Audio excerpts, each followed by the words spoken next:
Bienvenidos a El Cine del Diablo, el lugar donde las películas terminan, pero algunas historias apenas comienzan cuando aparecen los créditos.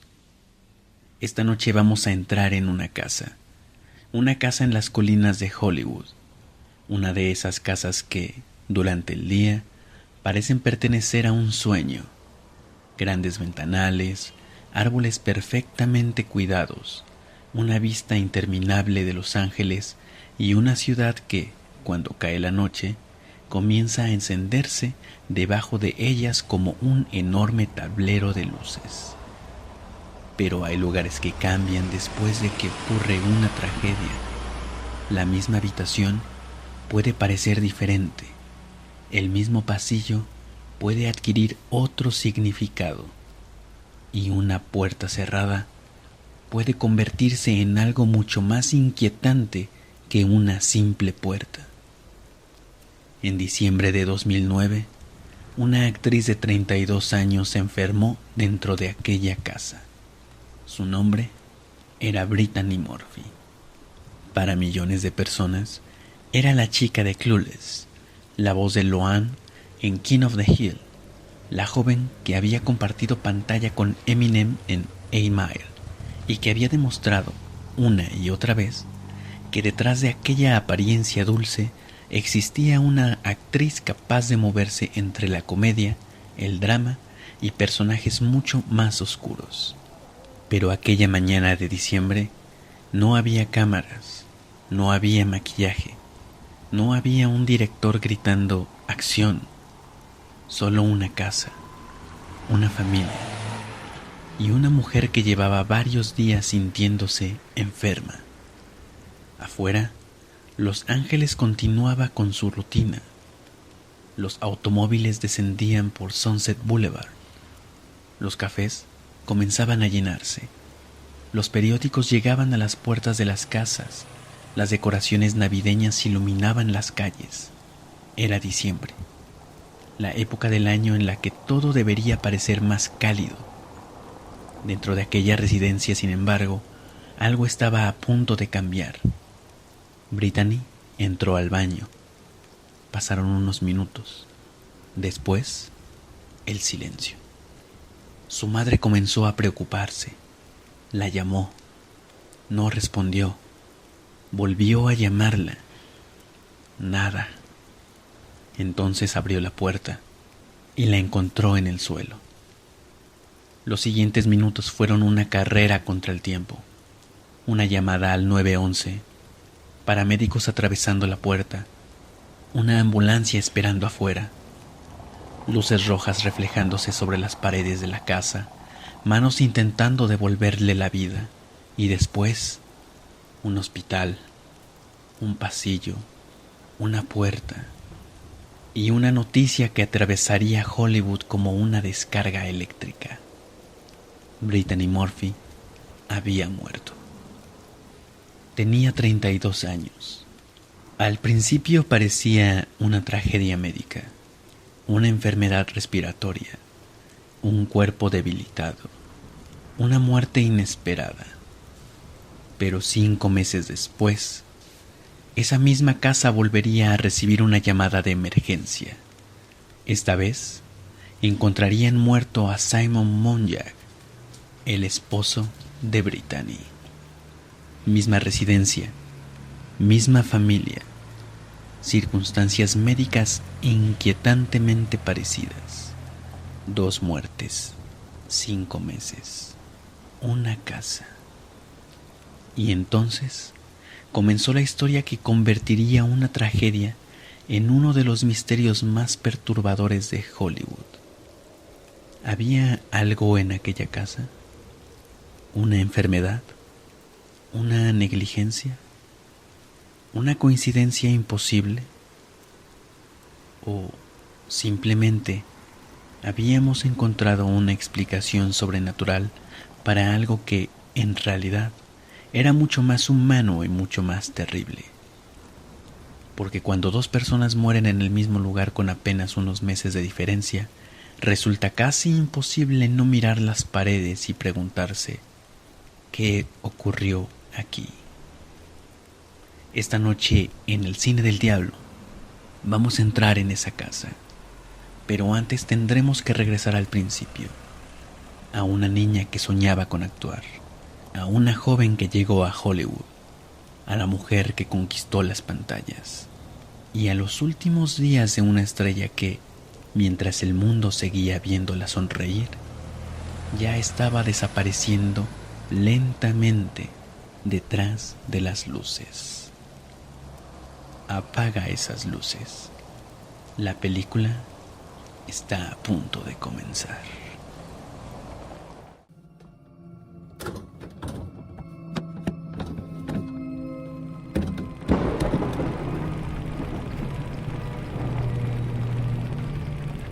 Las historias que se narran en este canal son completamente ficcionales con un gramo de realidad. Adaptaciones libres hechas por su servidor, pero que conservan los datos más sustanciales de cada suceso. Lugares, fechas, nombres y hasta frases textuales de quienes vivieron cada historia. Ficciones documentadas o documentales ficcionados. Todos los trabajos que se hacen aquí se hacen desde el respeto y cariño a la memoria de las personas que lo padecieron. Recomendamos discreción.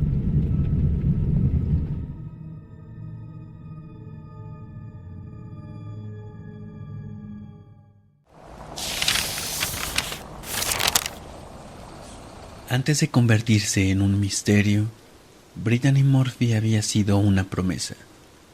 Una de esas jóvenes actrices que llegan a Hollywood con algo más difícil de conseguir que la belleza o la ambición. Una presencia imposible de ignorar. Nació en Atlanta, Georgia, en 1977. Desde muy pequeña mostró interés por la actuación y, todavía adolescente, se trasladó con su madre a California. Los Ángeles debió parecerle entonces una ciudad construida específicamente para los sueños. Palmeras, autopistas interminables, carteles gigantescos anunciando películas, restaurantes donde los actores se sentaban junto a productores, estudios rodeados de enormes puertas metálicas, y cientos de jóvenes caminando por las mismas calles con fotografías en las manos, esperando que alguien pronunciara las palabras que podían cambiarles la vida.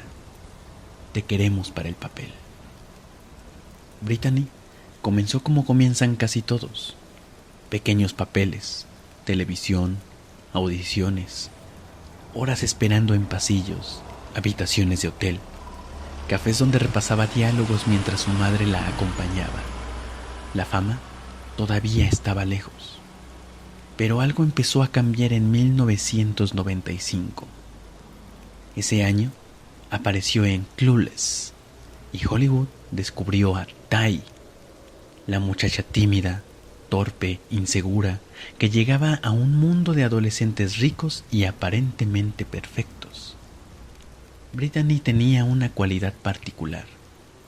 Podía hacer reír sin parecer que estaba intentando hacerlo, y podía convertir un personaje aparentemente secundario en alguien que el público recordaba después de abandonar la sala. La película se convirtió en un fenómeno. De pronto, aquella joven que había llegado a California buscando oportunidades comenzaba a aparecer en revistas. Los fotógrafos la esperaban, los estudios llamaban. Los productores querían saber quién era aquella chica, y Brittany comenzó a subir. Pero Hollywood tiene una característica peligrosa. Cuando decide que alguien es una estrella, también decide cómo debe verse una estrella. Y entonces empiezan las cámaras. Primero durante las películas, después fuera de ellas, en restaurantes, en aeropuertos, en las calles, en las puertas de los hoteles. Una actriz podía salir a comprar un café y encontrarse con 5 fotógrafos esperándola. Podía cambiar de peinado y al día siguiente encontrar fotografías comparando su aspecto anterior con el nuevo. Podía perder peso y convertirse en noticia. Podía ganarlo y convertirse nuevamente en noticia. La persona desaparecía lentamente detrás de la imagen y Brittany comenzó a experimentar esa maquinaria. Mientras tanto, su carrera continuaba creciendo. Llegó Girl, Interrupted, después A Mile. Más tarde, Just Married, Sin City, Little Black Book y otros proyectos. También prestó su voz a Luann Platter en King of the Hill, y ahí apareció otra característica de su carrera. Brittany podía ser divertida, podía ser vulnerable, podía interpretar a una mujer rota, podía cambiar de registro sin perder aquella energía nerviosa que parecía acompañarla siempre. Pero mientras el público veía a la actriz, los tabloides comenzaron a observar a la mujer, su cuerpo, su rostro, sus relaciones, su manera de vestir, su peso. Todo era susceptible de convertirse en una historia. Y en aquella época estaban haciendo una nueva clase de depredador.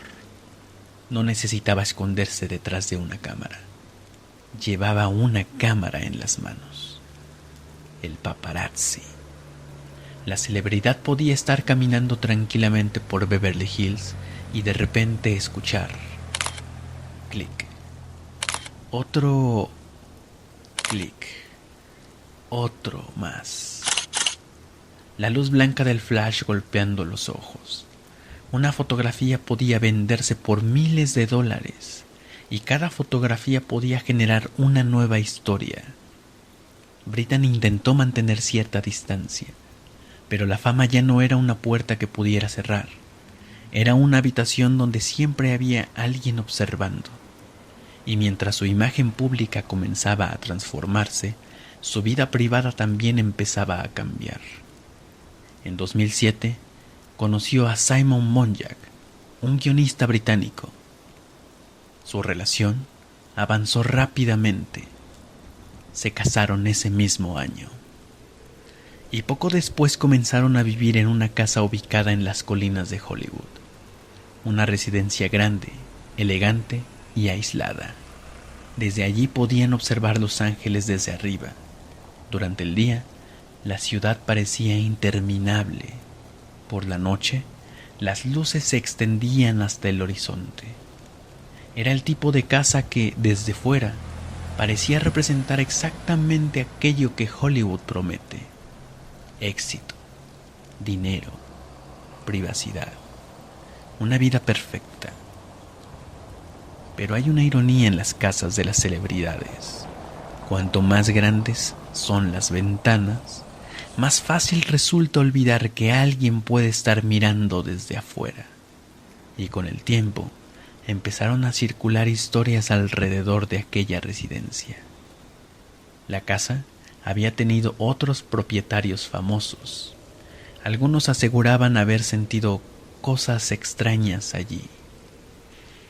Otros hablaban de una atmósfera incómoda, historias de energía negativa, de presencias, de una casa que parecía no sentirse completamente vacía cuando estaba vacía. Nada de aquello fue demostrado, y probablemente nunca pasó de ser parte del folclore de Hollywood. Pero las leyendas tienen una característica inquietante. Esperan pacientemente a que ocurra una tragedia para encontrar un lugar donde crecer. Y entonces llegó 2009. Brittany seguía trabajando, seguía apareciendo en público, seguía intentando mantener su carrera. Pero algunas personas comenzaron a notar cambios: su aspecto, su peso, su comportamiento, su energía. Los tabloides encontraron material, las fotografías comenzaron a circular y las especulaciones crecieron. ¿Estaba enferma? ¿Estaba agotada? ¿Había algún problema que nadie conocía?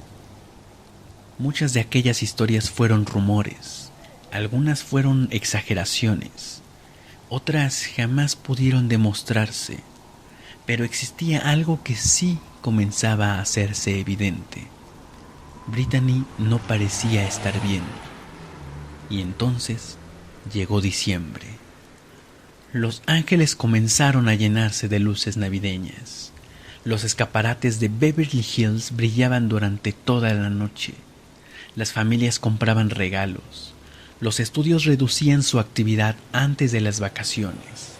En las calles había música, risas, tráfico. La ciudad parecía celebrar.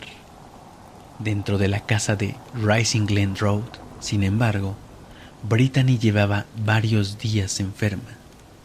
Tenía síntomas respiratorios, tos, cansancio, malestar. Parecía una enfermedad común, una de esas que todos hemos tenido alguna vez. Algo que puede comenzar con una garganta irritada y terminar obligándote a pasar 2 días en cama.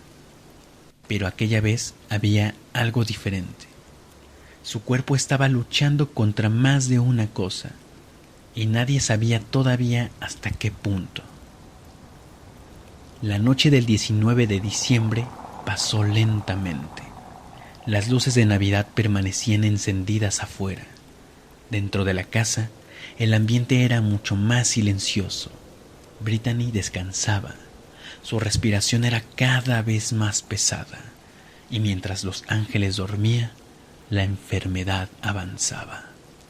No había monstruos, no había asesinos escondidos, no había música de suspenso, solo una mujer enferma dentro de una casa demasiado grande.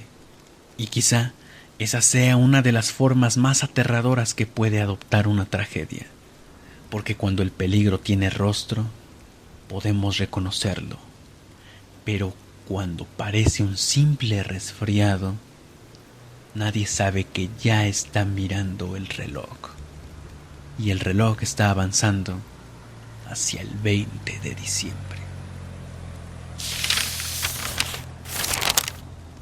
Hay momentos en los que una enfermedad deja de parecer una enfermedad. No ocurre cuando aparece el primer síntoma, o cuando comienza la fiebre, o cuando una persona dice que se siente cansada. Ocurre cuando el cuerpo empieza a comportarse de una manera que los demás ya no pueden ignorar.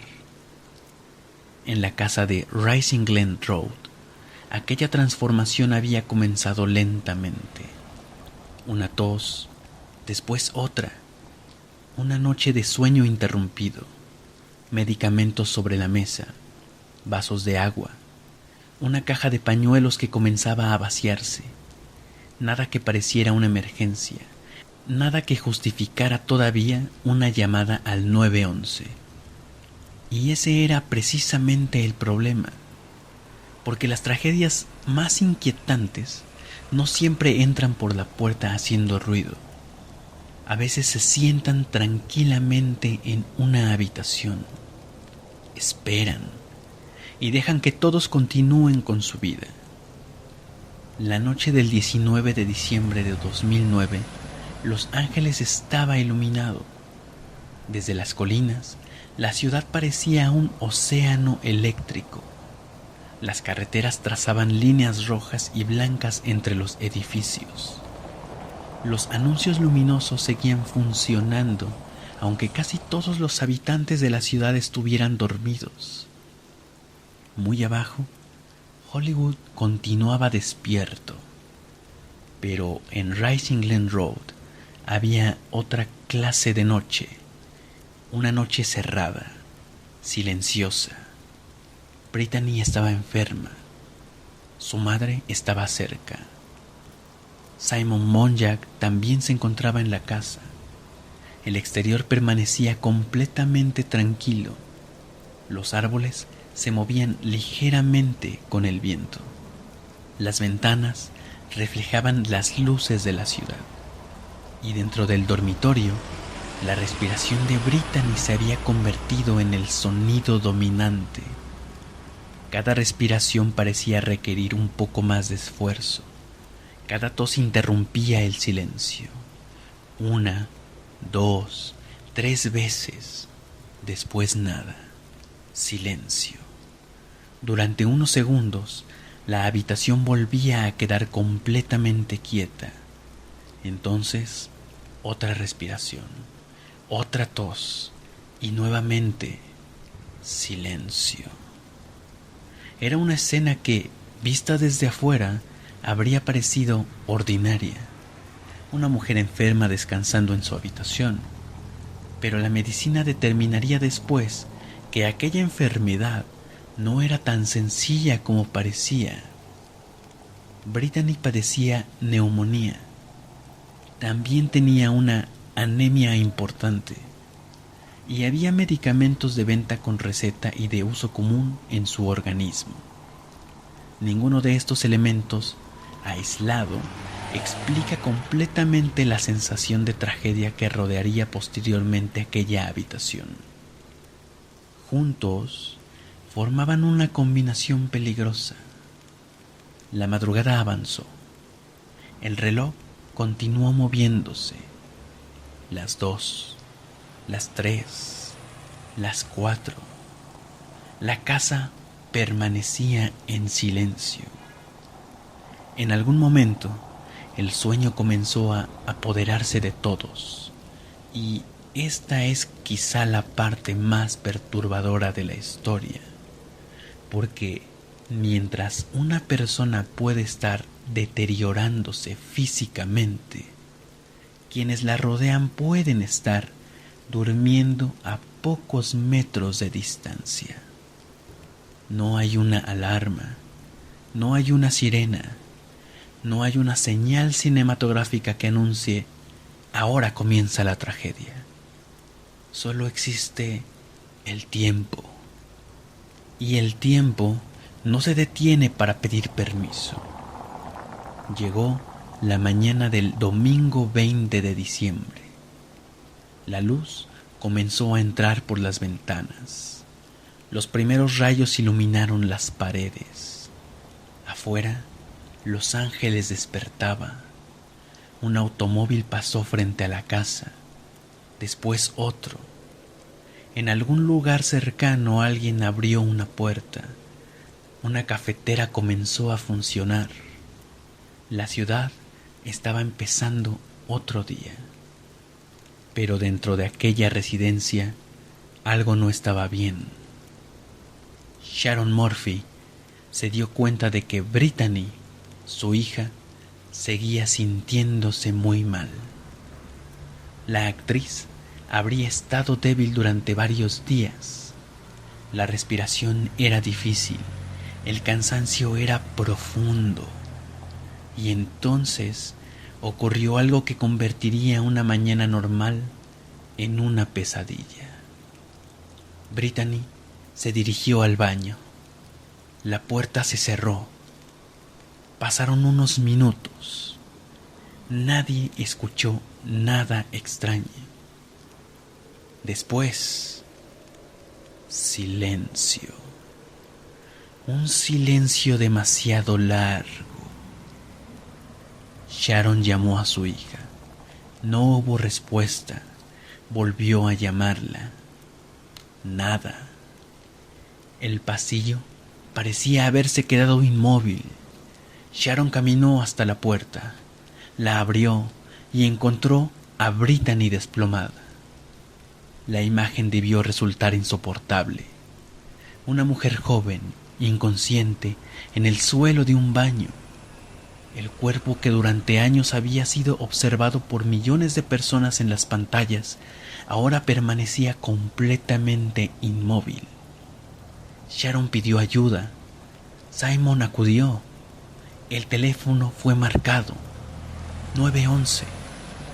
A partir de ese momento, el tiempo cambió.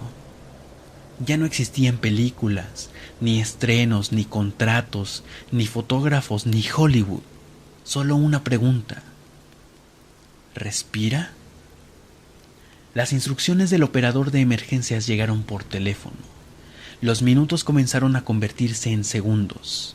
El sonido de una voz tratando de mantener la calma, el sonido de alguien llorando, el sonido de pasos apresurados dentro de la casa, y en medio de todo aquello, la respiración ausente. Entonces aparecieron las sirenas, primero muy lejos, después más cerca. Finalmente, las luces rojas y azules comenzaron a reflejarse sobre las ventanas de la residencia. Los paramédicos entraron. La casa dejó de ser una residencia privada. Se convirtió en una escena de emergencia. Equipo médico, guantes, oxígeno, órdenes, pasos, puertas que se abrían, una camilla, las manos de los paramédicos trabajando sobre el cuerpo de Brittany. Y fuera, la calle seguía funcionando. Algunos vecinos miraban desde sus ventanas. Quizá alguien vio las luces. Quizá alguien preguntó qué habría ocurrido. Nadie sabía todavía que dentro de aquella casa estaba muriendo una actriz conocida en todo el mundo. Brittany fue trasladada al hospital. La ambulancia atravesó Los Ángeles con la sirena encendida. Dentro, los paramédicos continuaban intentando salvarla, pero cuando llegó al Cedars-Sinai Medical Center, ya no pudieron hacerlo. Brittany Murphy murió. Tenía 32 años. La noticia llegó a Hollywood como una explosión. Los teléfonos comenzaron a sonar. Los periodistas comenzaron a llamar. Las agencias de noticias comenzaron a publicar la información. En pocas horas, las fotografías de Brittany volvieron a aparecer en todas partes, pero ahora había algo profundamente perturbador en ellas. Sonreía, en todas. Brittany sonriendo, Brittany riendo, Brittany caminando por una alfombra roja, Brittany interpretando a un personaje, Brittany mirando a una cámara. La pantalla seguía mostrando a una mujer viva, mientras el mundo acababa de enterarse de que ya no lo estaba. La autopsia aportaría posteriormente una explicación médica: neumonía, anemia por deficiencia de hierro y los efectos combinados de varios medicamentos. No se determinó una sobredosis intencional. No se encontró evidencia que demostrara un asesinato. La explicación oficial era mucho más terrenal que las teorías que aparecerían después, y sin embargo, algo seguía molestando. Porque Brittany era demasiado joven, porque había estado enferma durante días, porque su muerte había sido repentina, y porque aquella casa todavía no había terminado de escribir su historia. 5 meses después, volvería a sonar el teléfono, volverían las sirenas, volverían los paramédicos, y esta vez no sería Brittany Murphy quien estuviera tendida dentro de la casa. Sería Simon Monjack. El mismo domicilio, otra muerte, y exactamente ahí la tragedia comenzaría a convertirse en pesadilla.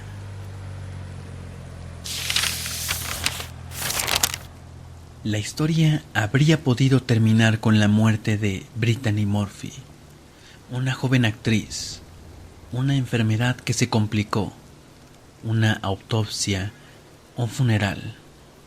Hollywood habría seguido adelante como siempre. Las películas continúan, los contratos se firman, las alfombras rojas vuelven a llenarse, y los nombres de quienes mueren terminan convirtiéndose en recuerdos. Pero 5 meses después ocurrió algo que transformó por completo aquella historia, porque dentro de la misma casa alguien más iba a morir, y esta vez sería Simon Monjack. Después de la muerte de Brittany, Simon quedó viviendo en aquella residencia junto a Sharon Murphy. La casa había cambiado, no físicamente. Las habitaciones seguían allí, los muebles seguían en su lugar, las ventanas continuaban mostrando las luces de Los Ángeles. Pero una casa donde alguien acaba de morir nunca vuelve a verse y a sentirse exactamente igual. Ahora había fotografías de Brittany, sus objetos, su ropa, sus recuerdos y una ausencia que ocupaba muchísimo más espacio que cualquiera de ellos. Simon hablaba públicamente de ella, concedía entrevistas, recordaba su relación, hablaba del dolor que le había producido perderla. Pero mientras el mundo escuchaba sus palabras, algunas personas comenzaron a notar algo inquietante. Simon tampoco parecía estar bien. Había perdido peso, se veía agotado, tenía problemas de salud y, al igual que Brittany, presentaba síntomas respiratorios. Aquello podría haber sido una simple coincidencia. Después de todo, vivían juntos. Si uno había estado enfermo, era perfectamente posible que el otro también hubiera enfermado. Pero entonces apareció una pregunta que con el tiempo se volvería mucho más perturbadora.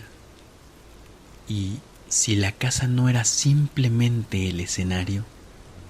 ¿Y si algo dentro de ella estaba enfermando a sus habitantes?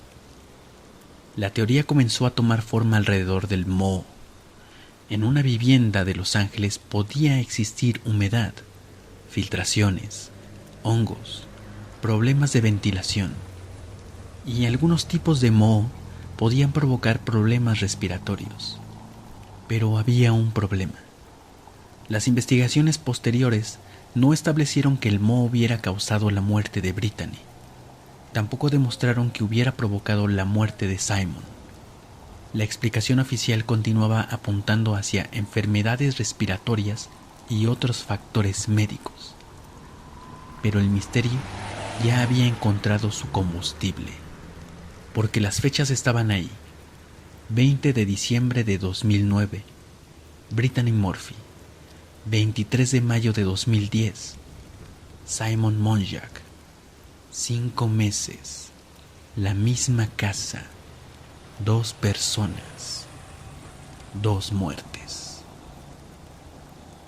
Durante esos meses, Simon continuó hablando sobre Brittany. La recordaba, la defendía y en algunas entrevistas rechazaba las versiones que circulaban sobre la actriz. No quería que la gente creyera que Brittany había muerto por drogas ilegales. No quería que su nombre quedara asociado a los rumores de Hollywood. Insistía en que había estado enferma. Y tenía razón en algo fundamental. La investigación oficial no encontró una sobredosis ilegal como causa de muerte. Pero había algo que hacía que sus palabras resultaran todavía más inquietantes. Simon parecía estar describiendo, sin saberlo, una enfermedad que también comenzaba a acercarse a él. Tos, cansancio, debilidad, el mismo tipo de síntomas respiratorios que habían acompañado los últimos días de Brittany. Es imposible no imaginar la escena. La casa durante una tarde de primavera, el sol entrando por los ventanales, los muebles inmóviles, la televisión encendida en alguna habitación, los recuerdos de Brittany todavía presentes, y Simon caminando por aquellos mismos pasillos, respirando el mismo aire, durmiendo bajo el mismo techo, mientras afuera Los Ángeles continuaba brillando. La ciudad no sabía que aquella casa estaba a punto de convertirse nuevamente en una escena de emergencia. El 23 de mayo de 2010 llegó sin ninguna señal sobrenatural. No hubo tormenta, no hubo apagón, no hubo una puerta que se cerrara sola. Fue un domingo, una mañana como cualquier otra, hasta que Sharon encontró a Simon inconsciente. Otra llamada al 911. Otra vez los paramédicos. Otra vez aquella dirección. Otra vez la casa llena de personas intentando salvar una vida. Pero ahora había algo diferente. Los paramédicos conocían aquella dirección. 5 meses antes habían estado allí. Habían entrado por una emergencia. Habían intentado salvar a Brittany Murphy. Ahora regresaban por otra persona.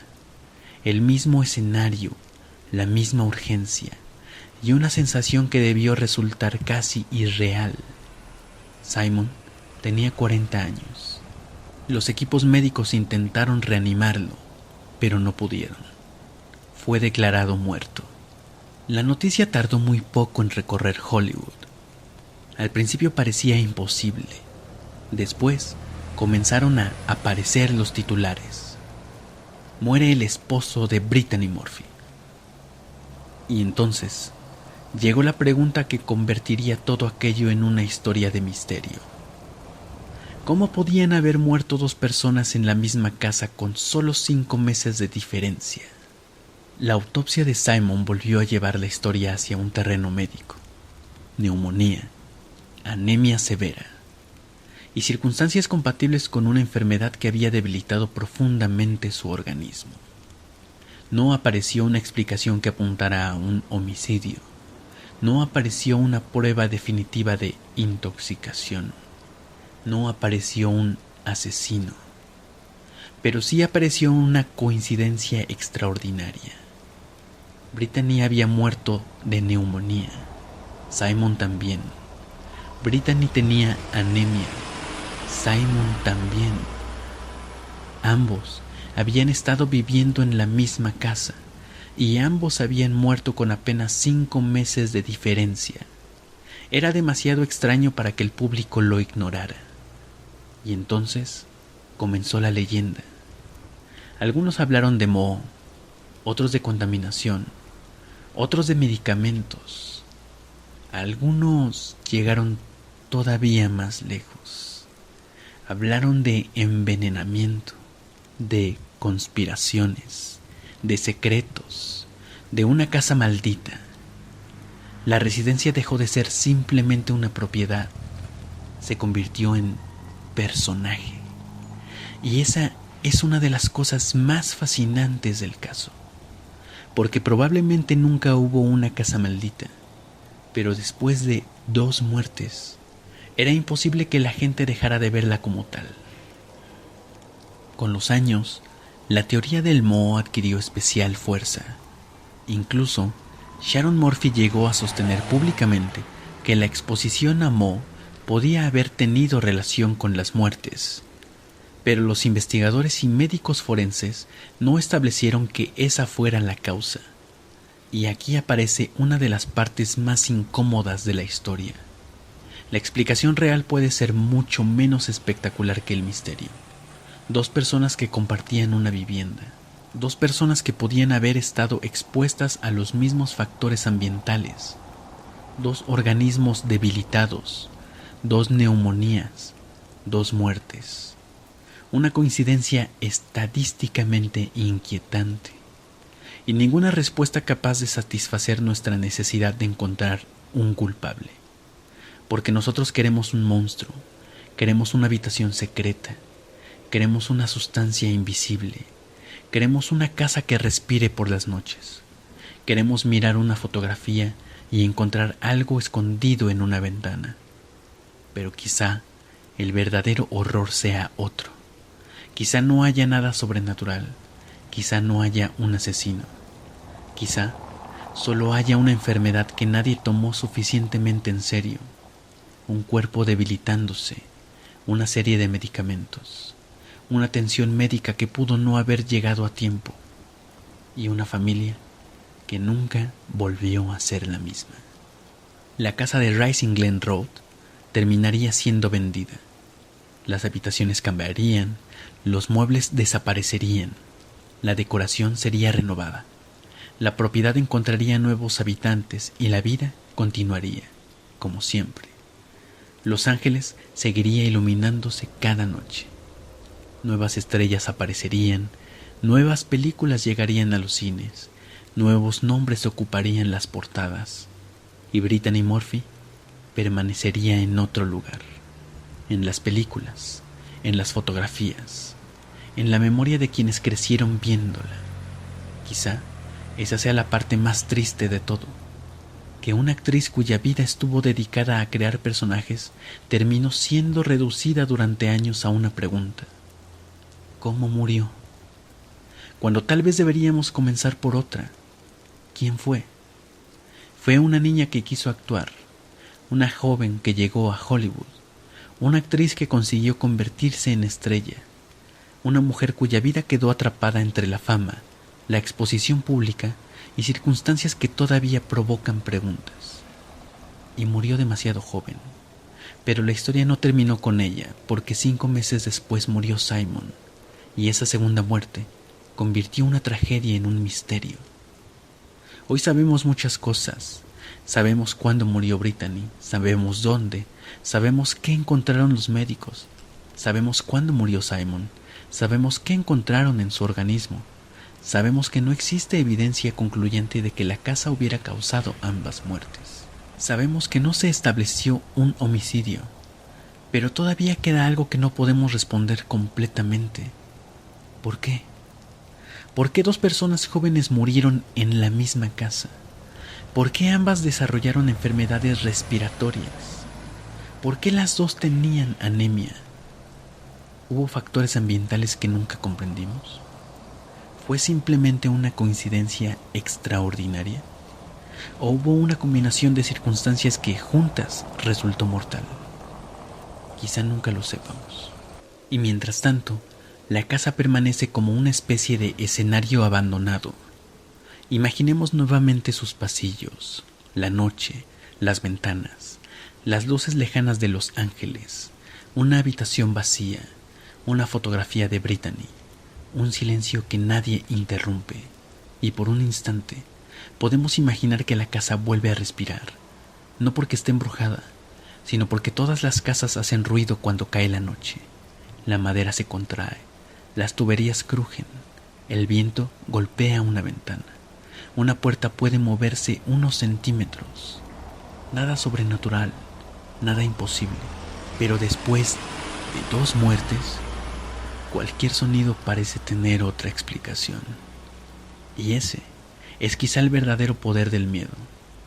No necesita demostrar que algo existe, solo necesita hacernos preguntar si existe. Brittany Murphy tenía 32 años, Simon Jack tenía 40. Murieron con 5 meses de diferencia en la misma casa. Y aunque las investigaciones encontraron explicaciones médicas para ambas muertes, la coincidencia continúa siendo lo suficientemente perturbadora como para mantener viva la pregunta. Quizá la casa nunca escondió nada. Quizá simplemente fue el lugar donde 2 vidas terminaron. O quizá algún día aparezca una pieza que permita comprender aquello que hoy todavía parece imposible. Hasta entonces, el misterio permanece, no en una habitación, no debajo de una cama, no detrás de una puerta, sino en ese espacio incómodo que existe entre lo que sabemos y aquello que nunca podremos saber. Porque algunas historias de Hollywood terminan con los créditos, otras permanecen después de que la pantalla se queda negra, y esta todavía sigue proyectándose.